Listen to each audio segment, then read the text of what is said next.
While thousands of trained soldiers refused to go anywhere near that fortress, I walked straight through its front gates. No weapon, no armor, no army behind me, my habit, and a single loaf of bread wrapped in a piece of rough linen cloth. The guards stopped me, they searched me, they laughed at me, and then they let me inside. They never once imagined that what I was carrying was more powerful than anything stored in their armory. And honestly, neither did I. Not fully. Not yet.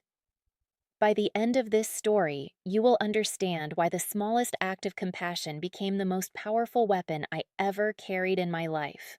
To understand why I chose to walk toward the very people everyone else feared, you need to understand who I was before any of this happened.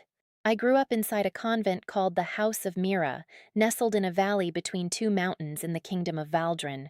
My days were quiet. I woke before sunrise, said my prayers, and spent my mornings in the infirmary, caring for the wounded who came to us seeking shelter. I fed the hungry. I washed bandages. I held the hands of dying strangers and whispered prayers over people I had never met before and would never see again. That was my whole life.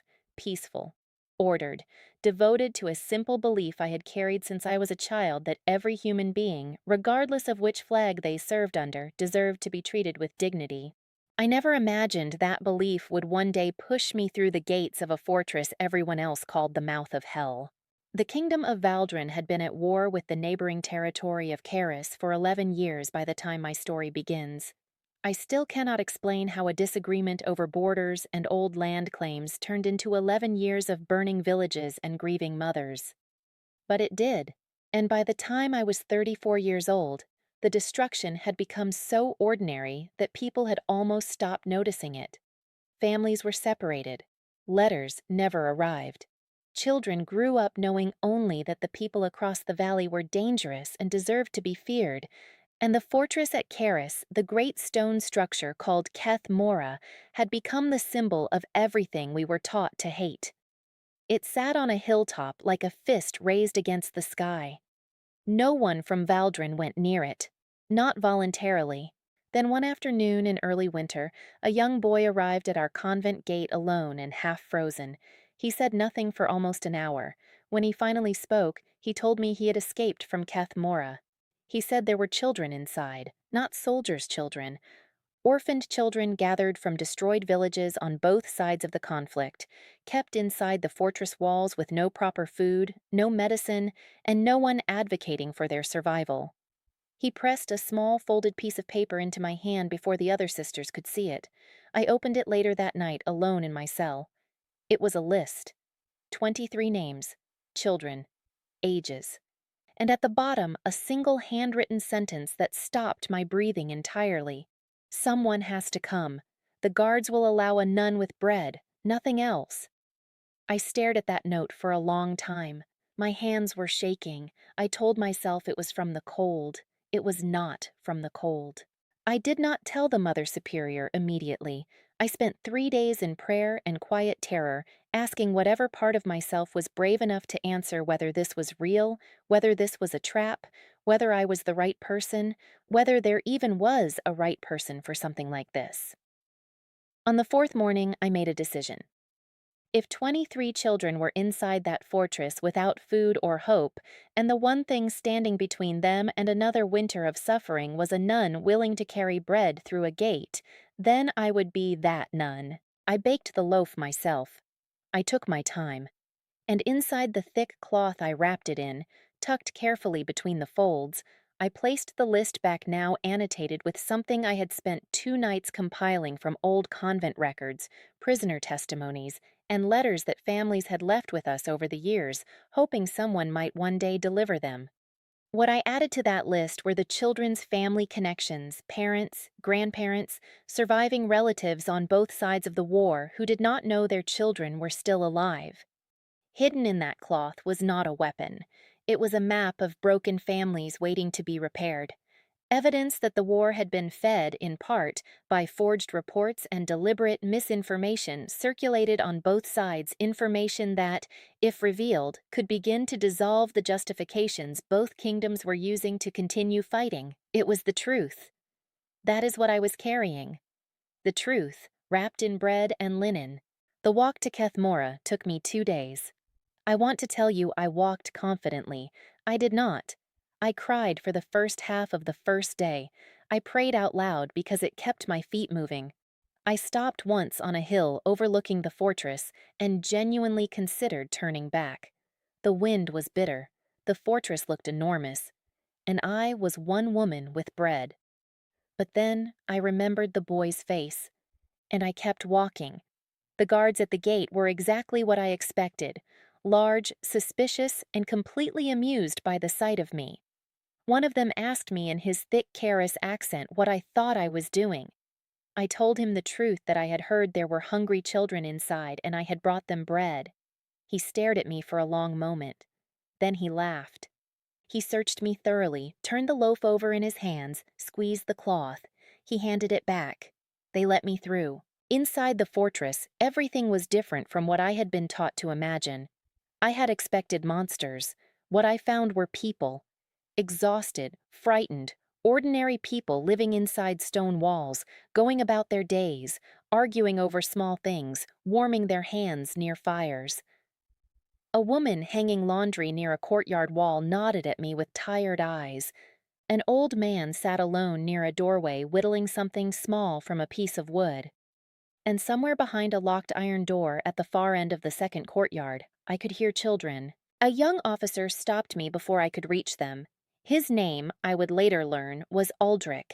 He was perhaps 26 years old and had the look of someone who had not slept well in a very long time. He asked me who had sent me. I told him no one had sent me. I had come on my own. He didn't believe me. I could see it in his face. But something else was also moving across his expression, something that looked almost like relief that someone had come at all. He let me see the children. I will not describe what I saw in detail because even now, years later, it sits in my chest like a stone. But I will tell you that the moment those children saw a woman with bread, a woman who had simply shown up, several of them began crying before I even spoke a word.